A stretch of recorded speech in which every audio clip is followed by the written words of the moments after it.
할렐루야. 오늘도 하나님께서 주시는 그 말씀의 은혜가 우리 모두에게 함께 하시기를 주님의 이름으로 간절히 축원합니다. 서울대학교 소비 트렌드 분석 센터에서 발간한 2020년 트렌드 코리아 이 책에 보면 김난도 교수가 2020년 한국 사회에 있는 소비 트렌드를 분석하고 그 결과를 소개하는데, 그 트렌드의 키워드 중에 하나가 뭐냐면 편리미엄이라고 하는 단어였습니다. 편리미엄은 저도 처음 들어보는 단어예요. 여러분들도 그러지 않을까라는 생각이 드는데, 우리가 프리미엄이라는 단어를 자주 듣습니다. 뭐 최고의 것, 최상의 것, 뭐 이렇게 표현하는데, 편리미엄이 뭐냐? 이 책에서는 편리미엄을 이렇게 정의합니다. 편리한 것이 프리미엄한 것이다. 그러니까 편리한 것이 가장 최고다, 이렇게 이야기를 하는 거죠. 저를 포함해서 대부분의 현대인들은 바쁜 일상을 살아가고 있습니다. 우리가 코로나 시대를 살아가는데도 하루가 눈 깜짝할 사이에 지나갑니다. 뿐만 아니라 벌써 1월 17일입니다. 한 해를 시작했는데 1월의 중반이 훌쩍 지나가고 있는 상황입니다. 이렇게 현대인들이 바쁘고 할 일이 많다 보니 시간이 모자라요.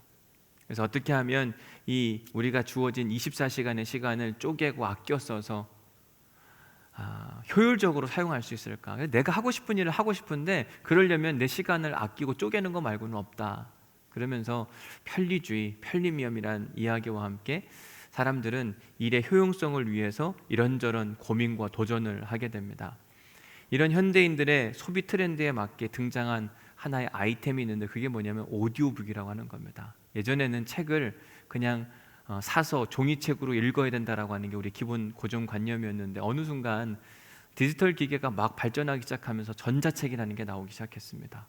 그래서 종이를 안 사도 되고 책 그냥 이렇게 태블릿 PC 같은 거로 그냥 읽을 수 있는 그런 특별한 새로운 시스템. 근데 여기 한 발짝 더 나아가서 우리가 돈을 조금만 더 주면 그 책을 읽어주는 사람이 있는 겁니다.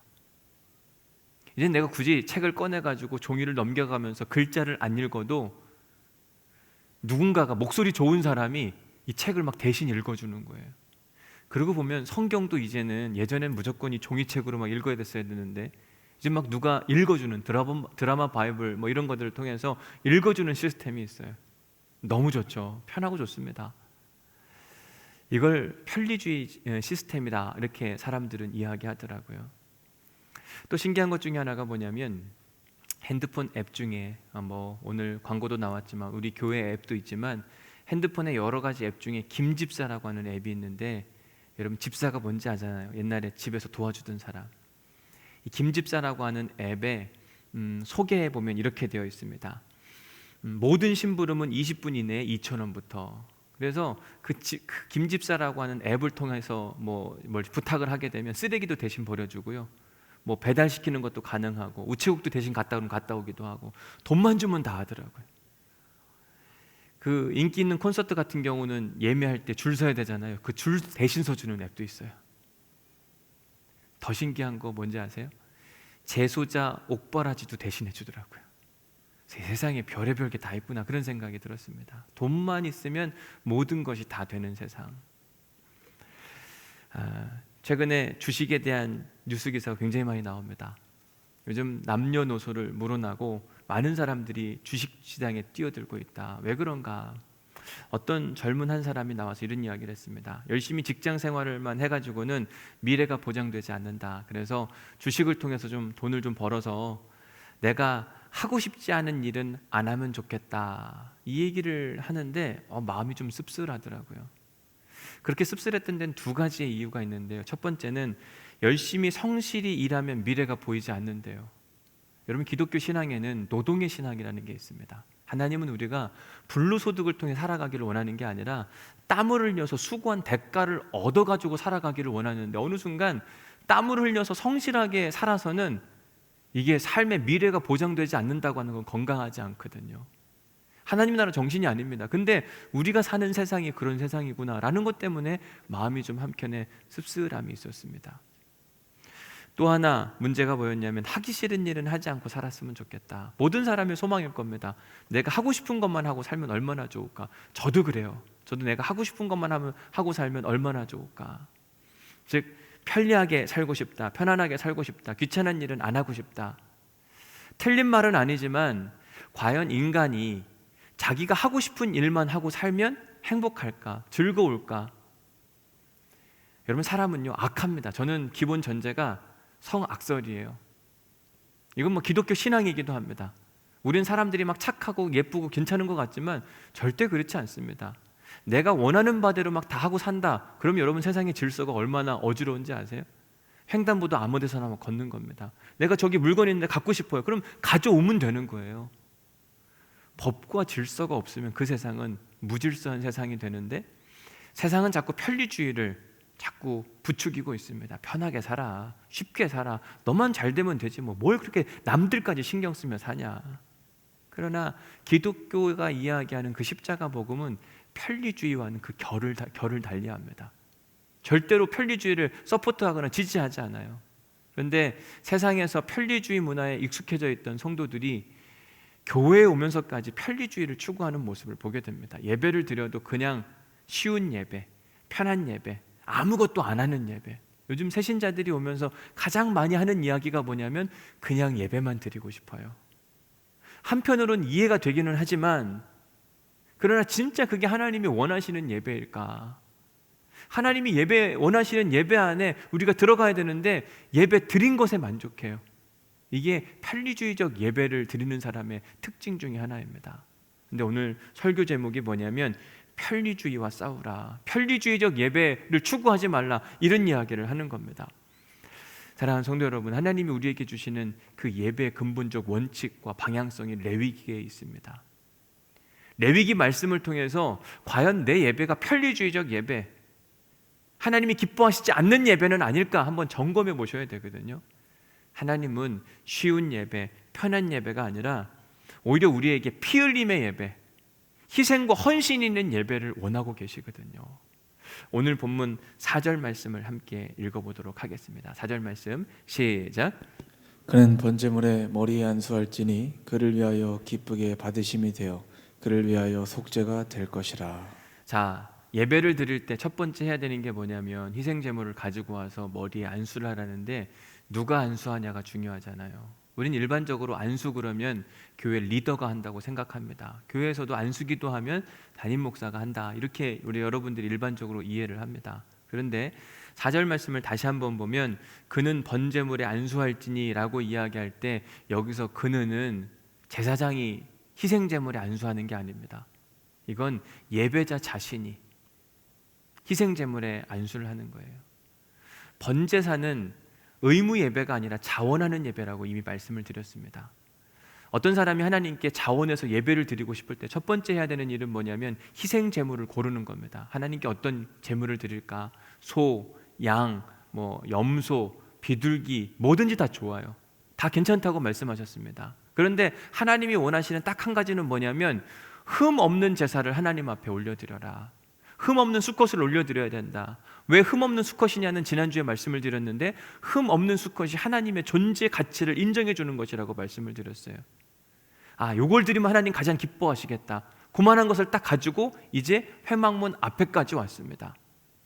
그 다음에 두 번째로 해야 될 일이 뭐냐면 번제물에 안수를 하는 거예요. 예배자 자신이. 왜 안수를 해야 되는가? 그 이유가 뭘까? 4절 후반절에 그 이유가 정확하게 등장합니다. 우리 4절 다시 한번 읽어볼게요. 시작. 그는 번제물의 머리에 안수할지니 그를 위하여 기쁘게 받으심이 되어 그를 위하여 속죄가 될 것이라. 그를 위하여 속죄가 될 것이라. 여러분, 예를 들어서 목사인 제가 어떤 잘못을 했습니다. 실수를 했어요. 그러면 그 일에 대한 책임을 누가 져야 될까? 제가 잘못한 건 제가 책임져야 되는 게 맞습니다. 만약에 제가 잘못하고 나서 여기 장로님 계시니까 제가 잘못했지만 장로님이 좀 대신 좀 책임져 주세요. 그런 목사가 좋은 목사일까요? 이상한 목사일까요? 누구든지 본인의 잘못은 본인이 책임져야만 합니다. 물론 만약에 여기 김종규 장로님 계시지만 김종규 장로님 제가 잘못한 걸 알고 목사님 그 문제는 제가 다 해결해 보겠습니다 라고 말하신다면 진짜 이건 은혜의 관계인데, 일반적으로는 자기 죄는 자기가 해결해야 되는 겁니다. 그러니까 내가 하나님 앞에 나오는데 속죄를 받기 위해서 내가 죄를 지었습니다. 그 문제는 내가 해결해야 되는 거예요. 본래는 내가 하나님 앞에 희생 제물로 드려져야 되는 게 맞는 겁니다. 근데 우리에게 목숨이 하나밖에 없습니다. 하나님께서 우리의 목숨을 귀하게 여기셨기 때문에 본래는 내가 희생제물이 되어 하나님 앞에 드려져야 되지만 내 대신 우리 예배자가 가지고 있는 가장 귀한 가축을 하나님께 잡아드림으로 말미암아 하나님께서 우리의 죄를 속죄, 죄 없다고 용서해 주시겠다. 이것이 기독교 신앙의 핵심 중에 하나입니다. 그래서 구약시대의 예배자들은 희생제물을 회막문 앞에까지 가지고 와서 첫 번째로 했던 일이 뭐냐면 그 희생제물의 머리에 안수를 하는 겁니다. 안수하면서 뭐 하는 거냐면 내가 가지고 있는 죄를 전가시키는 거예요. 원래는 내가 죄인인데 하나님 이 동물을 드리오니 주님께서 받아 주시옵소서. 그래서 희생제물을 드렸던 사람들은 늘 하나님 앞에 이런 기도를 드렸습니다. 하나님, 제가 죄인입니다. 제가 희생제물이 되어야 되는데 저 대신 이 귀한 희생제물을 주님께 올려드리오니 주님께서 받아주옵시고 이 죄인을 용서하여 주시옵소서. 이런 기도가 사실 우리 예배 가운데 늘 있어야 돼요. 그러나 우리가 지금은 구약 예배를 드리지 않습니다. 구약시대의 예배를 드리지 않기 때문에 오늘날의 예배의 모습들, 패턴이 필요한데 먼저 우리가 하나님이 기뻐하시는 예배가 되기 위해서는 주일 준비하는 시간이 굉장히 필요합니다. 예배 때 흠없는 제물을 준비해야 된다 말씀을 드렸는데 흠없는 제물이 누구냐? 사실은 저희예요. 예전에는 동물을 드렸지만 지금은 우리 자신이 영적으로 흠없는 제물이 되기 위해서 예배를 준비해야 되는데 예배의 그 시작점이 언제냐면 사실은 토요일인 거예요. 우리가 9시 반 예배를 드리지만 여러분, 우리의 예배의 시작은 9시 반이 아닙니다. 흠없는 제물로 준비되어지는 그 순간부터 예배가 시작되는 겁니다. 그래서 주일 예배의 시작은 언제라고 여러분들이 보시면 되냐면 토요일부터 예배를 기다리고 사모하고 내 몸을 정결하게 하고 예배드리기에 가장 적합한 상태로 만들어 놓는 것. 편리주의적 예배자들은 9시 반부터 10시 반이 예배라고 생각하는 겁니다. 아니 그때 한 번 1시간 드려주면 되는 거 아니야. 이게 편리주의적 예배. 근데 하나님이 기뻐하시는 희생의 예배는 뭐냐면 흠 없는 제물을 집에서부터 준비해서 가지고 오는 거예요. 오늘날로 말하면 내 몸, 내 영을 흠 없는 상태로 토요일부터 예배를 사모하고 기다리는 마음 가운데 준비해서 이 자리에 나오는 것, 그게 예배의 본질이라고 이야기하는 겁니다. 제가 어제 밤에 자다가 새벽에 깼습니다. 꿈을 꿨어요. 오늘 설교 준비 때문에 그런지 모르겠지만 꿈에서 뭐가 나오냐면요, 예배를 드리는 주일날 아침인데 막 부부가 싸우는 거예요. 하나님이, 예수님 갑자기 나타나서 요한복음 2장처럼 그 집을 막 뒤집어 엎으시는데 주일날 아침에 그렇게 싸우고 오는 예배가 무슨 의미가 있겠느냐. 흠 없는 제물을 드리라고 이야기하는데 편리주의적 예배자들은 집에서 어떻게 하든지 상관없는 겁니다. 딱 정갈한 모습으로 9시 반부터 10시 반 예배만 드리면 된다라고 하는 그 모습을 가지고 살아가는 것. 이걸 지난밤에 꿈에서 가르쳐 주시는데요, 깜짝 놀라서 깬 거예요. 잠이 안 오는 겁니다. 이런 사건들을 몇 가지를 보여주시는데 예배 이렇게 드려서 되겠냐. 주일날 1시간이 예배가 아니라 토요일부터 예배 준비해야 되는데 예배 점검해라. 한동안 못 잤어요. 2시 반에 깨가지고 잠이 안 오니까 우리가 드리는 예배, 내가 지금 예배를 어떻게 준비하고 있지? 사랑하는 성도 여러분, 우리가 먼저 해야 되는 일 중에 하나가 뭐냐면 토요일부터 예배 준비하기, 흠없는 모습으로 예배를 사모하고 기다리고 가장 좋은 상태로 하나님 앞에 예배 드릴 수 있도록 만들어내기, 여기에 집중하셔야 돼요. 그렇게 해서 예배 준비가 됐잖아요. 구약시대의 예배자들은 그 희생제물을 회막까지 가져왔다고 말씀을 드렸어요. 우리 역시 마찬가지로 그러한 몸 상태, 그러한 영적 상태를 가지고 하나님 앞에 이 성전까지 나와야만 하는 겁니다. 여러분, 그러니까 다음 주에 가능하시면 예배 나오셔요. 물론 몸이 안 좋거나 이상하신 분들은 안 나오셔도 괜찮습니다. 모두를 위해서. 그러나 여러분, 성전 예배를 정말 사모하셔야만 합니다. 몸과 마음이 분리되면 분명히 안 되거든요. 하나님의 임재를 상징하는 이곳에서 함께 예배드리는 것. 주일날 여기에 딱 왔어요. 그리고 나서 해야 될 일이 뭐냐면 딱 앉아서 하나님 앞에 기도하는 거예요. 구약시대에 예배자가 희생 제물을 가져와서 그 동물의 머리에 안수하고 기도했듯이 오늘날은 우리가 희생 제물이니까 우리의 머리 위에 손을 얹고 주님 제가 왔습니다. 근데 제가 죄가 많습니다. 제가 하나님께 예배드릴 수 있는 그럴 자격 있는 사람이 아닙니다. 그러나 주님께서 이 예배를 받아주시기를 원합니다. 간절한 우리의 기도가 필요해요. 그냥 와서 잠깐 앉아있다 가는 게 아니라 하나님께 먼저 참회와 회개하는 기도가 먼저 필요한 거죠. 다음 주에는요, 다음 주부터는 어떻게 할 거냐면 먼저 사회자 목사님이 예배 선언을 할 겁니다. 지금부터 살아계신 하나님께 드리는 예배를 시작합니다. 그리고 나서 우리가 이런 선포를 할 겁니다. 이제 하나님 앞으로 참회와 회개의 기도로 나아가겠습니다. 그러면 예배 반주하는 분이 반주해 주시고 한 1, 2분 정도 먼저 참회와 회개의 기도를 할 겁니다. 뭐 구약 시대처럼 머리에 손 얹고 기도하고 싶은 분들은 그렇게 하셔도 되는데 사실은 이게 중요한 건 아니잖아요. 진실한 마음을 가지고 우리의 마음을 하나님 앞에 올려드리는 참회와 회개의 기도. 여러분 이게 왜 신학적으로 이렇게 중요하냐면요, 하나님께 가지고 오는 재물은 흠 없는 재물이어야 되는데 하나님 앞에 나오는 우리 중에 흠 없는 사람이 누가 있을까요? 심지어 구약 시대에도 흠 없는 재물을 가져오려고 애를 쓰지만 사람들이 가져온 희생 재물 가운데 흠 없는 재물이 있을까? 태어날 때부터 흠 있는 재물이 되는 거고요. 집에서부터 끌고 오다 보면 자갈에 긁히고 뭐 하다 보면 또 흠이 있어지고요. 하나님 앞에 선 사람 중에 흠 없는 사람은 한 사람도 없어요. 우리 옛날 속담에 털어서 먼지 하나 안 나오는 사람 없다고 이야기하잖아요. 우리가 진실한 마음 가운데 토요일부터 예배 준비해가지고 하나님 앞에 나왔다고 이야기하지만 진짜 내 인생이 흠없는 인생으로 하나님 앞에 바로 설 수 있을까? 그럴 수 없어요. 그럴 때 우리가 해야 되는 게 뭐냐면 참회와 회개의 기도를 통하여 하나님, 내 인생이 흠이 있는 인생인데 내가 준비한다고 준비했는데 주님, 제가 주님께서 받으실 만한 합당한 예배자일까요? 스스로 점검해 봐야만 합니다. 여러분 그렇게 하나님 앞에 참회와 회개의 기도를 드리면 하나님께서 그래 내가 네 마음을 받았다, 너 참 겸손하구나. 하나님이 원하시는 건 우리의 흠 없음이 아니라 우리의 흠 없는 마음을 원하고 계시거든요. 그래서 첫 번째로 우리가 예배 때 해야 되는 일이 뭐냐면 회개와 참회와 회개의 기도를 드릴 거예요. 요 이야기, 우리가 하는 이 예배 순서의 변화를 여러분들이 잘 인식하고 예배를 드리는 게 중요한 겁니다. 우리 회개와 참회의 기도 드립시다 이렇게 했는데 뭐 그냥 간단히 이렇게 하는 게 중요한 게 아니라 하나님 앞에 정말 겸손한 마음 가운데 하나님, 내가 죄인인데 지난 한 주간 돌이켜봤을 때 예배 드릴 수 없는 자인데 여기 있습니다. 은혜 허락하여 주옵소서, 용서 허락하여 주옵소서. 이런 기도로 먼저 나아가는 믿음의 성도들 될 수 있기를 주님의 이름으로 간절히 축원합니다. 자, 이렇게 우리가 회개와 참회의 기도를 드린 다음에 해야 될 일이 뭐냐? 5절 말씀 우리 함께 보도록 합니다. 5절 말씀 시작. 그는 여호와 앞에서 그 수송아지를 잡을 것이요 아론의 제사장들은 그 피를 가져다가 행만문 앞 제단의 사방에 뿌릴 것이며.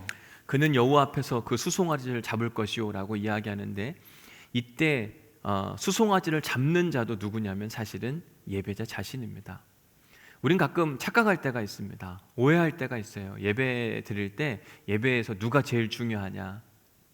여러분 예배 드릴 때 누가 제일 중요할까요? 어떤 분들은 예배 인도하는 사회자나 성가대나 설교하는 사람이 중요하다고 생각하지만 절대 그렇지가 않습니다. 예배가 제일 중요해요. 예배자, 여러분 자신이 중요한 겁니다. 우린 가끔 예배를 본다라고 이야기합니다. 나 예배 보고 왔어, 예배 보러 가. 네, 틀린 표현. 정확한 표현은 예배를 드린다, 예배를 드렸다. 한 발짝 더 나아가면 예배를 한다. 여러분 예배는 일방적으로 드리는 게 아니거든요.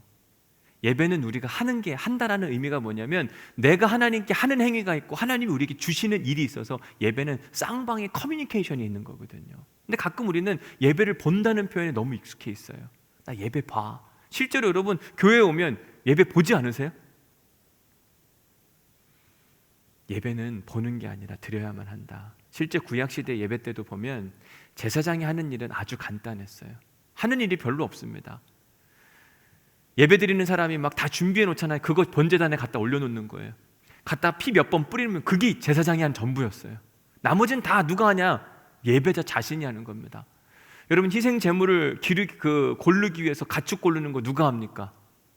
제사장이 그 집 가가지고 너 요거 필요하니까 요거 가져와, 이렇게 하지 않습니다. 예배자 자신이 먼저 구별하여서 희생 제물 드릴 걸 따로 떼어놓는 거예요. 머리 안수하는 거, 희생 제물에 머리 안수하는 거 누가 한다 그랬습니까? 이것도 예배자 자신이 하는 거예요. 목을 치는 거 이거 누가 합니까? 예배자 자신이 하는 겁니다. 각을 뜨고 가죽을 벗기는 거 누가 합니까? 6절 말씀 보십시오. 누가 하는지. 그는 또 그 번제물에 가죽을 벗기고, 여기서도 마찬가지로 그 가죽을 벗기는 주체가 누구냐면 예배자 자신이에요. 각을 뜨는 것도 예배자 자신입니다. 예배자는 수송아지를 잡고 예배자가 번제물에 가죽을 벗기는가 하면 그 벗겨진 그 번제물에 각을 뜨는 건 역시 예배자가 하는 것이고, 그 내장의 모든 것까지 다 씻겨내는 것, 그런 자체를 다 누가 하는 거냐면 예배자 자신이 하는 거예요. 예배 인도자가 하는 게 정말 적대니까요. 제가 설교 준비를 하다가 문득 이전에 읽었었던 이재철 목사님이 쓴 예배란 무엇인가라고 하는 글이 생각이 나서 그분의 책을 얼른 다시 찾아서 읽어봤습니다. 다시 읽어도 의미가 있다, 맞는 말이다, 이런 생각을 해보게 됐습니다. 제가 그래서 그분의 쓴 책 한 대목을 읽어드리면 이렇습니다. 그리스도인 가운데 적지 않은 사람들이 제사에 대해 잘못 이해하고 있다. 제사를 원하는 예배자는 제물을 바치기만 하고 바쳐진 제물은 제사장들이 직접 잡는다고 생각한다. 그러나 그것은 전혀 옳지 않다. 제물은 희생 제물을 바치는 자가 죽여야만 한다는 것을 레위기 본문은 분명 확인시켜준다. 또 제물을 바친 자는 제물을 죽이는 것으로 그 역할을 끝나는 것이 아니다. 그는 자신이 죽인 제물에 가죽을 벗기고 고기에 각을 뜨며 내장과 떨어져 나온 다리를 찢는 일까지 직접 해야만 한다. 조금만 더 읽어드리면 이렇습니다. 제물을 바친 자는 지위고하를 막물하고, 여러분, 지위고하, 사회적 지위와 경제적 지위가 만약 높다고 해서 예배를 대신 난 돈이 좀 있으니까 내 예배는 저 사람이 잡아줄 거야, 저 동물, 내 동물은 저 사람이 잡아줄 거야, 대신 잡아주는 게 아니라 지위고하를 막론하고 희생 제물을 누구나 다 자기 자신이 직접 잡아야만 하는 겁니다. 제물의 목을 칠 때 튀어오르는 핏방울을 직접 뒤집어 쓰고, 가죽을 벗기고 각을 뜰 때 그 피비린내 나는 냄새, 또 내장과 다리를 씻을 때 그 역겨운 악취를 예배자는 감수해야만 했다. 그러나 그렇게 함으로써 그의 제사는 살아있는 제사가 될 수 있었다. 하나님 앞에서 죄인된 자신의 목을 치는 심정으로 예배자는 희생제물의 목을 치는 것이다. 여러분, 예배자는요, 구경꾼이 아닙니다. 바라보는 사람이 아니라 자신이 직접 희생제물의 목을 치는 겁니다. 희생제물이 곧 자기래니까요. 희생제물의 피가 막 튀잖아요. 그럼 내 피가 튀는 거예요. 뭐 때문에? 내 죄 때문에 내가 지금 피 흘림을 당하고 있다고 하는 분명한 믿음의 고백이 있는 겁니다. 그러면서 예배를 통해 자기 자신이 죽는 겁니다. 탐욕과 이기심과 죄인된 자기 자신이 예배 안에 완전히 죽어지는 것, 이게 하나님이 기뻐하시는 예배이다. 쉬운 예배, 편한 예배, 편리주의적 예배가 아니라, 우리가 경건의 능력 모양은 있는데 능력이 없는 예배를 드리는 이유는 뭐냐면 너무 쉬운 예배, 편한 예배, 1시간짜리 예배에 익숙해져 있기 때문에 그래요. 막 더 이상 하면 몸을 비틀고 얼른 끝나고 다른 일을 해야 되는데, 주일은 다른 일 하는 날이 아니라니까요. 주일은 오직 하나님만 기억하고 하나님만 예배하는 날. 하나님이 기뻐하시는 예배, 어떤 예배일까? 우리 자신이 죽어지는 예배예요. 여러분, 예배자가 성전에 들어갈 때 어떤 옷을 입고 들어가는지 아세요? 사진 한번 보여주시겠어요? 사진. 저기 보면 흰색 옷을 입고 있잖아요. 예배자는 흰색 옷을 입고 예배의 자리에 갑니다. 여러분들은 지금 다 검은색 계열의 옷을 입고 오셨습니다. 수진이만 흰색 계열의 옷을 입고 왔네요. 예배를 마치고 나면 색깔이 어떤 색으로 바뀔까요? 붉게 문든 피가 묻어가지고요, 붉은색으로 완전히 바뀌는 거예요. 여러분, 동물 잡아보셨습니까? 저는 어려서 시골에 자랐으니까 동물 잡는 일이 비일비재했습니다. 특별히 닭은 집에서 막 잡았거든요. 닭 잡는 것도 사실은 생각보다 어려운 일이에요. 왜냐하면 닭 목 비트는데 한 번에 죽으면 좋은데 안 죽으면 푹푹푹푹 하면서 있는데 미안하기도 하고 속상하기도 하고, 근데 그걸 또 우리가 먹어요. 맛있게. 참 대단한 인간들이에요, 그죠? 소 잡는 건 제가 못 봤는데요. 돼지 잡는 일은 또 동네에서 비일비재하게 봤습니다. 동네 뭐 잔치 있으면 동네 돼지 잡는 겁니다. 돼지 잡으면 막 끽끽거리고 난리가 납니다. 근데 돼지 잡는 일을 마치고 나면 도축하시는 분의 그 옷이 붉게 물들어 있어요. 피가 흥건한 겁니다. 예배드리는 사람 역시 마찬가지인 거예요. 구약시대에 예배드렸던 사람들은요, 자기가 목을 치고 가죽을 벗기고 각을 뜨고 하다 보면 막 피가 온몸에 튀기는 겁니다. 피가 묻어있는 예배. 하나님이 기뻐하시는 예배는 뭐냐면 고상하게 옷 입고 와가지고 아름답게 나가는 그런 예배가 아니라, 예배를 드리고 났을 때 우리 옷에, 우리의 삶에 그리스도의 피가 묻어 있어야만 하는 거예요. 내가 희생 제물이잖아요.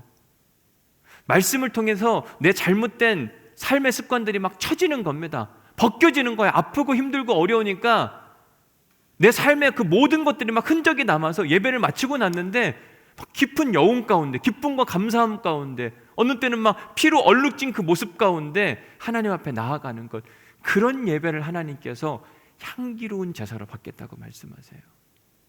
여러분 9절 말씀에 보면 내장과 정광이를 물로 씻을 것이요 제사장은 그 전부를 제단 위에서 불살라 번제를 드릴지니 이는 화제라 여호와께 향기로운 냄새니라. 하나님이 원하시는 예배는 뭐냐면 향기로운 냄새가 나는 예배입니다. 이제 오늘로 레위기 1장은 끝나고 내일 다음 주에는 레위기 2장 말씀을 볼 텐데, 집에 가서 읽어보시면 염소와 양을 드릴 때도 하나님이 원하시는 건 향기로운 냄새, 그런 제사가 있는 예배입니다. 비둘기를 드릴 때에도 똑같은 향기로운 냄새를 하나님 원하시거든요. 신약 성경에 보면 이렇게 레위기 말씀대로 예배를 드렸던 한 여인의 이야기가 등장하는데, 요한복음 4장의 이야기입니다. 사마리아 여인의 예배. 요한복음 4장 9절 말씀에 보면 사마리아 여자가 이르되 당신은 유대인으로서 어찌하여 사마리아 여자인 나에게 물을 달라 하나이까 하니 이는 유대인이 사마리아인과 상종하지 아니함이로라. 여인이 예수님을 만났는데 예수님이 누군지 모르니까 경계를 하는 겁니다. 그래서 대화를 하는데 예수님이 좀 특별한 분 같거든요. 그래서 이렇게 이야기합니다. 요한복음 4장 15절 읽어봅니다. 시작. 여자가 이르되 주여 그런 물을 내게 주사 목마르지도 않고 또 여기 물 기르러 오지도 않게 하옵소서. 이 여인이 예수님이 누구인지 알았더니 맨 처음엔 경계를 하다가 그 다음부터는 어떻게 하냐면 한 발짝 한 발짝 더 다가가서 예수님과 함께 친밀한 대화를 나누기 시작해요. 이때 예수님 뭐라고 이야기하냐면 너 그러면 내가 물 줄 테니까 남편 데리고 와라 그럽니다. 그 여인이 뭐라고 합니까? 저 남편 없는데요. 그래 네 말이 맞다. 지금까지 있었던 5명의 남편도 네 남편이 아니고 지금 남편도 네 남편이 아니네. 예수님께서 이 여인의 그냥 어려운 문제를 확 들춰내셨어요. 근데 이 여인은 도망가지 않았습니다. 오히려 더 적극적으로 선생님, 제가 보니까 선생님은 선지자로서이다. 하나님의 사람이십니다. 내가 궁금한 게 있는데 예배는 어디서 드려야 되는 겁니까? 유대인들은 예루살렘 성전에서만 예배 드려야 된다고 하는데 어디서 예배 드려야 되는 게 맞는 건지 좀 가르쳐 주십시오. 예배를 드리는데 뒤로 물러나 있거나 가만히 있는 게 아니라 막 물어보고 앞으로 전진하고 예수님과 함께 친밀한 교제를 나눔으로 말미암아 예수님이 누구인지를 깨닫게 됐어요. 그리고 나서 그 여인의 삶이 바뀌는데 4장 28절부터 30절 말씀입니다. 같이 읽습니다. 시작. 여자가 물동이를 버려두고 동네로 들어가서 사람들에게 이르되 내가 행한 모든 일을 내게 말한 사람을 와서 보라. 이는 그리스도가 아니냐 하니 그들이 동네에서 나와 예수께로 오더라. 여러분, 여인이 예배를 끝나고 났잖아요. 가만히 있을 수가 없는 거예요. 동네 사람들한테 가가지고 내가 주님을 만났다, 메시아를 만났다, 와서 보자. 그의 말에 힘과 권위가 생기기 시작하면서 많은 사람들이 예수님 앞에 나아오는 모습을 보게 됩니다. 여러분이 사마리아 여인 보면요, 예배자의 모습 가운데 어떤 예배자였냐면 뒤로 물러나는 예배자가 아니라 예배 안에 적극적으로 참여하고 예수님과 함께 교제하고, 결국 우리의 예배는 편하게 그냥 가만히 앉아있다가 가는 구경꾼의 예배가 되면 안 된다는 이야기를 하는 겁니다. 우리가 교동문을 왜 하나?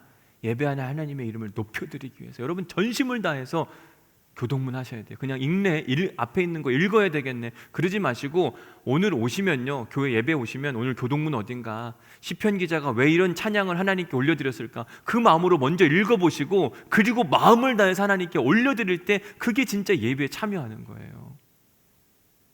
예배 드릴 때 성가대의 찬양이고 나의 찬양인 것처럼, 오늘 은화자매가 이런 찬양을 불렀는데 그 찬양의 가사가 마치 나의 믿음의 고백인 것처럼 아멘 하고 하나님께 박수로 영광 돌리고, 이 모든 예배에 참여할 때 그냥 하시면 안 돼요.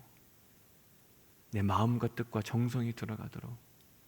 우리 그동안 예배 대표 기도는 장로님들만 하셨습니다. 근데 제가 장로님들만 하지 마시고 권사님들도 좀 하시면 좋겠다. 왜요? 다양한 분들이, 많은 분들이 자꾸 예배에 참여하는 훈련을 해야 되는데 자꾸 뒷짐지고 그냥 앉아서 있다 가기를 원하세요. 그게 진짜 하나님이 원하시는 게 아니거든요. 예배 안으로 들어오셔야 돼요. 예배 안에 안내도 해보시고 예배 안에 봉사도 해보시고, 그냥 그저 그렇게 앉아있다 가는 예배를 하나님이 기뻐하시지 않는다. 우린 가끔 예배 회복에 대한 이야기, 성경으로 돌아가자 이런 이야기 많이 합니다. 도대체 어느 성경으로 돌아가야 되냐, 예배를 과연 성경대로 드린다는 게 뭐냐, 구약시대처럼 희생제물을 막 집에서 길러가지고 와갖고 막 여기서 불로 태워드리는 그런 예배를 우리가 드리자는 거냐.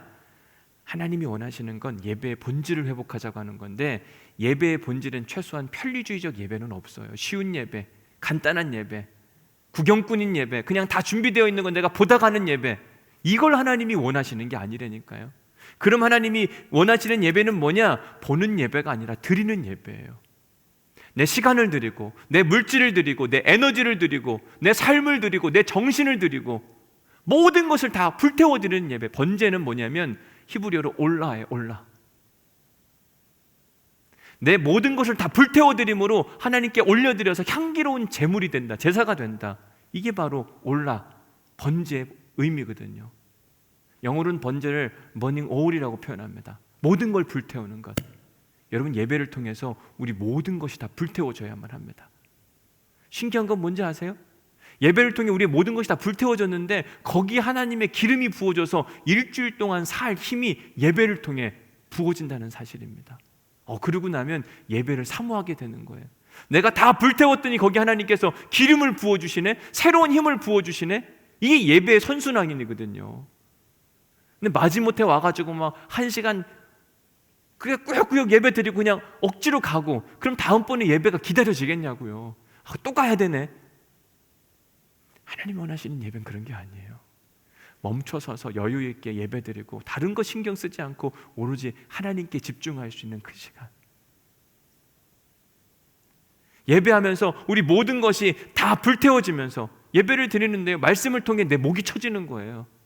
그동안 몰랐었던 나 같은 죄인의 모습들이 막 발견되니까 동물의 피를 탁 튀기는데 내 죄가 막 튀겨져 가는 그런 느낌. 가죽이 벗기는데 말씀을 통해 내 삶의 가죽이 벗겨지는 겁니다.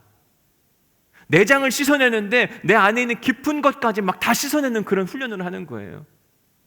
그리고 나서 마지막 결단 찬양과 함께 기도를 올려드릴 때 모든 것이 불태워지는 겁니다. 그럼 그때 하나님께서 향기로운 제사를 받으신다. 우리 9절 말씀 한 번만 더 읽어볼게요. 그 내장과 정강이를 물로 씻을 것이요, 그 내장과 정강이는 물로 씻을 것이요, 다 씻어버리는 겁니다. 제사장은 그 전부를 제단 위에 불살라 번제를 드릴지니. 제가 여러분들의 모든 것을 말씀으로 선포하고 그걸 딱 랩해가지고요 하나님께 올려드립니다. 그러면 그게 화제가 되어지는 것이고, 그 예배가 여호와께서 받으시는 향기로운 냄새가 된다고 하는 겁니다. 향기로운 냄새라고 하는 히브리어가 아로마 니초아크라는 단어를 쓰는데, 아로마는 여러분 많이 들어보셨죠? 아로마, 향수 쓸 때, 그렇죠? 아로마가 히브리어에서부터 온 거예요. 아로마는 향수, 향기란 뜻을 갖고 있습니다. 니초아크라고 하는 건 pleasing, 기쁘다, 즐겁다, 유쾌하다. 그러니까 예배를 드리고 나면 우리 인생 가운데 유쾌한 냄새가 나야만 합니다. 향기로운 냄새가 나는 게 정상이에요. 여러분, 불태울 때 쾌쾌한 냄새가 나는 게 있고, 어떤 거는 괜찮은 냄새네. 전 시골에서 나무 같은 거 떼보면 연기 날 때는 어떤 게 연기가 나냐면요, 젖은 나무 뗄 때 있잖아요. 젖은 솔가지 같은 거 뗄 때 아주 그냥 쾌쾌하게, 이게 너무 힘들고. 근데 마른 장작 같은 거 떼면요, 활활 타고 그 뜨거운 열기가 확 오거든요. 인공적인 플라스틱, 그거 태울 때 여러분 어떤 색깔 막 오는지 기억나시죠? 검은색 연기, 냄새는 막 질식할 것 같은 거잖아요. 우리의 예배가 인공적이고 우리의 예배가 종교적인 행태의 모습을 보인다고 한다면, 예배를 드렸는데 예배 드리고 나서 검은색 구름, 연기 같은 게 나오는 겁니다. 우리가 예배를 드렸는데도 불구하고 냄새가 막 질식사할 것 같아요. 여러분, 예배 드린 사람의 그 예배가 성공이냐 실패냐는 언제 나타나냐면, 예배가 끝나고 나면 향기로운 냄새가 나야 돼요. 아로마 니추아크, 유쾌한 냄새가 나야만 합니다. 근데 어떤 사람들은 보면, 예배를 마치고 났는데 보면 그 사람이 하는 행동을 보면 역겨워가지고, 어떻게 저렇게 예배드린 사람이 저럴 수가 있나. 하나님이 정말 기뻐 받으시는 예배는, 우리의 예배가 향기로운 예배가 되기를 간절히 소망하세요. 예배의 시작은 토요일부터라고 말씀을 드렸습니다. 그리고 주일 예배를 드리고, 예배의 완성은 뭐냐면, 예배를 마치고 삶의 자리로 돌아가서 향기로운 냄새가 나느냐에 결정되는 거예요. 그러고 보면 예배는 잠깐 1시간 동안 드리는 게 예배가 아니더라고요. 예배의 시작은 토요일부터, 예배의 완성은 우리 주중 삶에서, 전체가 다 예배가 되는 겁니다. 오늘 예배를 드렸는데 말씀을 다 까맣게 잃어버리고 살아간다, 무슨 의미가 있겠어요? 하나님이 우리에게 원하시는 예배는 처음부터 끝까지 주님만 생각하고, 물론 그러다가도 흩어지고, 그러다가도 때가 묻고, 그러다가도 죄를 짓지요. 다시 돌아와서 참회와 회개를 기도를 드리고, 다시 모든 걸 불태웠더니 하나님께서 기름을 부어주시고, 이 선순환의 역사가 나타나면서 오늘보다 내일이 더 좋은 예배, 내일보다 그 다음 달이 훨씬 더 성숙한 그리스도인의 모습으로 살아가는 것, 하나님 나라 백성으로 살아가는 것, 이것이 하나님이 우리에게 원하시는, 가장 기뻐하시는 예배. 저는 오늘 설교를 정리하면서 예배를 이렇게 정리하고 마무리하고 싶습니다. 이렇게 읽어드릴게요. 그대가 만일 일주일에 수없이 많은 예배를 드렸다 할지라도, 그 예배를 통해 당신의 탐욕과 거짓과 그리고 욕망이 죽어지지 않는다면, 그런 예배는 그대의 삶을 변화시킬 수도 없고, 그런 예배는 살아있는 예배가 아니라 죽어버린 예배, 플라스틱 같은 예배, 종교 예식과 같은 예배, 하나님이 결코 기뻐하시지 않는 예배가 되는 것입니다. 예배를 통해 우리가 죽어야만 합니다. 예배를 통해 우리의 삶이 메말라 있어서 불태워드렸더니 그냥 활활 타오를 때, 그때 하나님께서 향기로운 제사로 받으시고 또 다른 은혜를 부어주시고, 그리고 그 안에 생명의 능력과 역사를 우리 안에 경험할 수 있도록 축복해 주십니다. 오늘 은혜 받은 말씀 한번 적어보시기 바랍니다. 오늘 설교 제목은 편리주의와 싸우라였습니다. 과연 하나님 오늘 우리에게 자극하신 말씀은 뭐였나? 우리 가슴을 뜨겁게 했고, 우리 가슴을 찔리게 했고, 우리의 영혼을 기쁘게 했던 그 말씀은 뭔가 한번 적어보세요.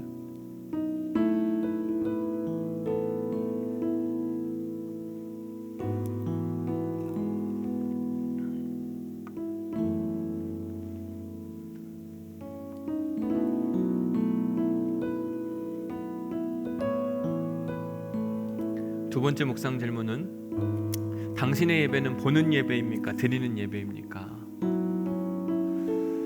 우리는 보는 예배에 익숙해져 있습니다. 구경하는 거예요. 오늘 예배 잘 드리나? 오늘 목사님 설교 잘하나? 오늘 성가대 어땠나? 목사님 오늘 넥타이 색깔은 왜 저러나? 왜 저 사람은 저렇게 좋나? 근데 하나님이 원하시는 건 보는 예배가 아니라 드려지는 예배, 내 시간과 물질과 에너지와 목소리와 삶을 드리는 예배거든요. 좀 더 쉽게 이야기해서 편리주의적 예배였냐, 희생과 헌신이 있는 예배였냐. 온라인 예배를 드려도 희생과 헌신이 있는 예배는 먼저 준비하는 겁니다.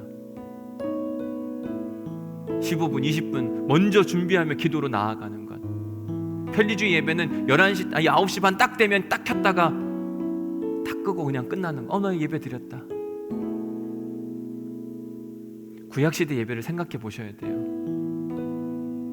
예배자가 동물을 가지고 성소에 와서 회막문 앞에서 번제단 있는 그 바로 앞에 동물 잼단 잡는 그곳에서 피를 튀겨가면서 예배 잡았던 그 모습, 그 예배 드렸던 그 모습, 과연 내가 드리는 예배, 지금까지 드렸던 예배는 그런 예배가 맞나? 마지막 세 번째 질문입니다. 당신의 예배 점수는 100점 만점에 몇 점이라고 이야기할 수 있겠습니까? 스스로 정직하게, 어느 누구도 보지 않습니다. 하나님이 말씀하세요. 너 점수는 몇 점인 것 같냐? 잘 모르겠다고 생각하시는 분들은 주보를 펴셔서 예배 점검표를 보시면 돼요. 예배 점검표에 다 있잖아요. 아, 오늘 아침 일어났을 때 예수님 먼저 생각났냐? 생각났으면 100점이에요. 생각났나 안 났나? 아, 50점, 30점. 한번 쭉 적어 보십시오. 하나님은 우리의 믿음이 진보하기를 원하십니다. 오늘 함께 부를 찬양이 예수 피를 힘입어 라고 하는 찬양인데, 주의 보좌로 나아갈 때 어떻게 나가야 되냐? 내가 아무것도 아닌데, 자격 없는 사람인데 주님 앞에 나왔습니다. 주님 받아주옵소서. 정말 겸손한 마음으로, 희생과 헌신 있는 마음으로. 여러분, 교만한 사람은 예배 시간에 늦게 와요. 갑과 을이 있을 때 여러분 누가 늦게 오겠습니까? 갑이 늦게 오죠. 을이 늦게 오진 않아요. 을적인 사람은 항상 먼저 와야 되는데, 예배에서 갑이 하나님이라고 생각하면 누가 늦을 수가 있어요? 절대로 늦을 수가 없습니다. 예배에 헌금 드려도요, 여러분, 이제 이건 여러분들한테 팁을 드리는데, 헌금 드릴 때도 보세요. 만 원짜리를 한다 하더라도 2장을 넣어도 이걸 맞춰서 드리는, 이게 방향을 맞춰서 드리는 사람이 있고, 어떤 분들은 막 진짜 막 삐뚤빼뚤, 한 번 이렇게 한 번 저렇게. 여러분, 누군가한테 선물할 때 진짜 정갈하게 하는, 그 사람을 생각하면서 하는 거거든요. 예물을 드릴 때에도 여러분 그런 정결함이 좀 있기를 소망합니다. 깔끔하게 재정부에서 막 딱 폈는데 막 삐뚤빼뚤한 게 아니라 딱 펴봤더니 막 정갈하게 준비된 모습. 신권은 아니다 할지라도, 신권이 중요한 게 아니라 정말 그 안에 마음이 담겨있냐가 중요하거든요. 겸손한 모습으로, 하나님을 더 많이 생각하는 모습으로 예배해야 될 텐데, 이번 한 주간 찬양하면서 마음에 결단하시는 거예요. 내 내장까지 씻는 겁니다. 그러면서 기도하는 거예요. 우리 함께 찬양으로 하나님께 결단의 마음을 올려드리도록 하겠습니다. 예수 피를. 주의 보좌로 나아갈 때에 어떻게 나가야 할까? 나를 구원한 주의 십자가, 나를 구원한 주의 십자가, 그것을 믿으며 이절합니다. 주의 보좌로 나아갈 때 나 여전히 부족하다. 주의 보좌로 나아갈 때에 나 여전히 부족하다. 아멘. 그런 나를 품어주신 주님, 나를 품으신 주의 그 사랑, 그것을 우리 자격 없는 내 힘이 아닌, 우리 다 함께 자리에서 일어나셔서 주님, 내가 자격이 없습니다. 자격 없는 내 힘이 아닌, 아멘.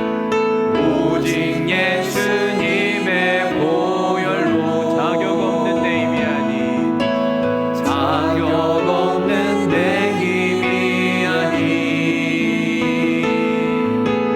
오, 자격 없는 내 힘이 아닌, 자격 없는 내 힘이 아닌, 오직 예수님의 보혈로, 자격 없는 내 힘이 아닌, 오직 예수님의 보혈로.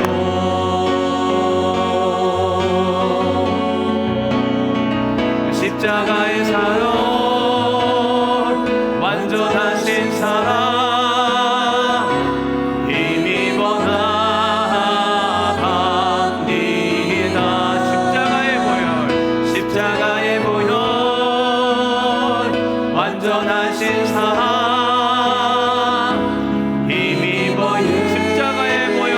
주님, 주님의 사랑으로 나아갑니다.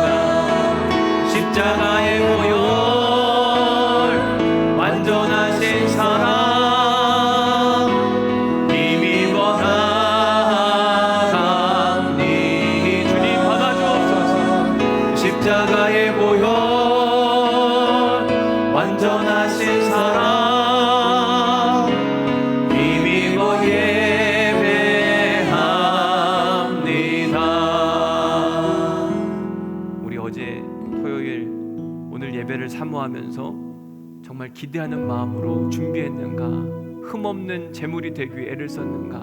여러분 한번 점검해 보시고 그러지 못했다면 주님 앞에 회개, 마음을 돌이키고 삶을 돌이켜서 다시는 그렇게 하지 않겠습니다.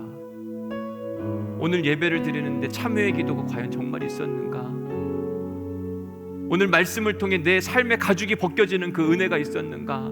이 찬양을 드리면서 내 내장이 지금 씻겨지는 그 은혜가 있었는가?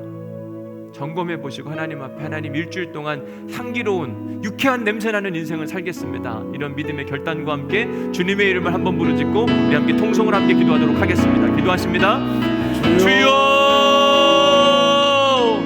하나님 감사합니다. 오늘도 저희들에게 레위기 말씀을 통하여 예배가 무엇인지 가르쳐 주시니 감사합니다. 멈춰서서 예배해야 되는데 어쩐 예배인지 가르쳐 주시니 감사합니다. 하나님 희생제물 머리 위에 안수할지니 주님 우리의 머리에 안수합니다. 주님 우리가 아버지 죄인입니다. 주님 우리를 받아 주옵소서. 우리의 부족함을 받아 주옵소서. 우리가 예물이 될 제물이 될 수 있는 아버지 그런 사람들이 될 수 있도록 도우시고 축복하여 주옵소서. 우리의 죄를 용서하여 주옵시고 우리에게 은혜 베풀어 주시며 우리에게 새로운 향기라는 그런 인생이 될 수 있도록 인도하여 주옵소서. 말씀을 통하여 우리의 가죽이 벗겨지게 하여 주옵소서. 더러운 가죽들이 벗겨지게 하여 주옵소서. 삶의 가죽들이 벗겨지게 하여 주옵소서. 더러운 가죽들이 많습니다. 하나님 축복하여 주옵소서. 내장을 씻게 하여 주옵시고 하나님 우리의 참된 예배자로서 나 옆에 나아감으로 말미암아 우리가 드리는 예배를 통하여서 향기로운 제사, 아름다운 제사, 유쾌한 냄새가 나는 그런 귀한 예배자가 될 수 있도록 도우시고 축복하여 주옵소서. 아버지 말씀을 통하여 점검하게 하시니 감사합니다. 말씀을 통하여 예배하게 하여 주시니 감사합니다. 이제는 좀 더 달라진 예배가 될 수 있도록 인도하여 주옵시고 예배의 주인 되어 주시는 하나님의 은혜와 생명의 역사가 나타날 수 있도록 인도하여 주옵시고 주께서 말씀하시는 그 순간순간마다 하나님 깨닫게 하시는 놀라운 하나님의 역사 경험할 수 있도록 도우시고 축복하여 주옵소서. 거친 사람이 아니라 아버지 빠진 사람이 되게 하여 주옵시고 아버지 고운 가루가 되게 하여 주옵시고 거룩한 능력의 사람들이 되어줄 수 있는 은혜의 사람들이 될 수 있도록 도우시고 축복하여 주옵소서. 하나님 감사합니다. 오늘도 저희들에게 말씀을 통하여 가르치시고 말씀을 통하여 저희들의 잘못된 습관들의 가죽을 벗겨주시니 감사합니다. 하나님 이제는 새로워지게 하여 주옵소서. 우리가 불태워졌을 때 예배드렸을 때 아름다운 향기가 나기를 간절히 소망합니다. 예배의 시작은 토요일이고 예배의 완성은 주중 삶이라고 주님 말씀하셨사오니 일주일의 삶 동안 우리 인생 가운데 아름다운 향기만 나타날 수 있도록 도우시고 축복하여 주옵소서. 세상이 교회를 걱정하고 교회의 냄새가 플라스틱 태우는 냄새 같은 것 때문에 질식하고 교회라면 손살에 치는 사람들이 많습니다. 하나님 우리의 부족함 때문입니다. 우리가 인공적으로 살았습니다. 우리가 마른 장작이 아니라 젖어있는 상태로 나의 자아와 나의 욕망과 나의 이기심 가운데 살기 때문에 그러한 손가락질을 당하게 됩니다. 오늘 예배를 통하여 모든 잘못된 거죽들을 벗겨내게 하여 주옵시고 잘못된 것을 말씀으로 각을 뜨게 하여 주옵시고 오늘 예배로 찬양으로 기도로 불태워드려 싸우니 주님 이제는 향기로운 일들만 한국교회에 나타날 수 있도록 도우시고 축복하여 주옵소서. 이제는 우리 주 예수 그리스도의 은혜와 하나님 아버지의 극진하신 사랑과 성령님의 감동 감화 역사 교통 위로하심이 오늘 레위기 말씀을 듣고 우리의 인생 가운데 말씀을 통하여 목을 치고 말씀을 통하여 가죽을 벗기고 말씀을 통하여 각을 뜰 것이며 우리의 내장까지 씻어 하나님께 올려드리기를 소망하는 우리 사랑하는 성도들 가운데 이제로부터 하나님의 은혜와 평강이 영원히 함께 하시기를 간절히 축원하옵나이다. 아멘. 아버지 감사합니다. 주님 고맙습니다. 말씀하여 주시니 감사합니다. 나를 불태워다 아버지 아름다운 향기가 되게 주옵소서. 태워 주옵소서. 완전히 태워 주옵소서. 잘못된 것들을 각을 뜨게 하여 주옵소서. 잘못된 발길, 잘못된 손길 주님 말씀을 통하여 각을 뜨게 하여 주옵시고 찬양과 기도로 내장이 씻겨지게 하여 주옵소서. 오직 향기로운 냄새